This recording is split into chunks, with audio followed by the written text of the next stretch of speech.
అతడు 14 సంవత్సరములు క్రిందట. ఎవరండి 14 సంవత్సరాలు? ఎవరు? యేసుక్రీస్తు వారు. దేవునికి స్తోత్రం కలుగును గాక. చూసారా బైబిల్లో ఎంత కరెక్ట్గా లెక్క ఉంటుందో? ఎక్కడ ఉండదు ఈ లెక్కలో. ఉంటాయండి? ఇలా ఉండదు. ముహూర్తాలు పెడతారు చాలా మంది.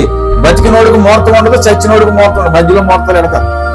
పెళ్లికి ముహూర్తం, ఏమండి? ఇంక దేనికి ముహూర్తం? పుట్టినరోజుకి ముహూర్తం, ప్రదానం చేయడానికి ముహూర్తం, పెళ్లి చూపులు వెళ్ళడానికి ముహూర్తం, ఇల్లు చూపులు వెళ్ళడానికి ముహూర్తం, ఇల్లు పునాది వేయడానికి ముహూర్తం, ఇల్లు చూడడానికి ముహూర్తం. అబ్బా ఎన్ని ముహూర్తాలు ఉంటాయో. కానీ దేనికి ఉండదు? నీ పుట్టుకకు ముహూర్తం ఉండదు, నీ చావుకు ముహూర్తము ఉండదు. ఈ మధ్యలో ఉన్నవన్నీ మనం కల్పించుకున్నాం. ప్రతిరోజు మనకి మంచిదే.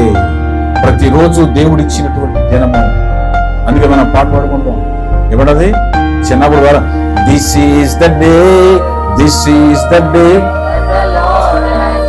that the Lord has made.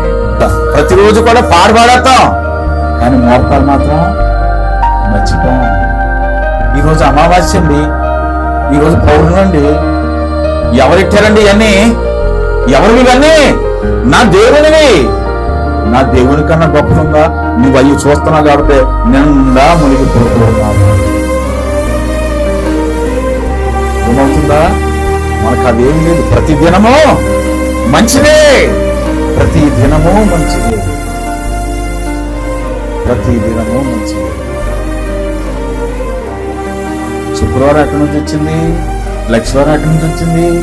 శనివారం ఎక్కడి నుంచి వచ్చింది? శనివారం ఏది తినమండి. శుక్రవారం లక్షవారం డబ్బులు ఇవ్వండి, తీసుకోమండి.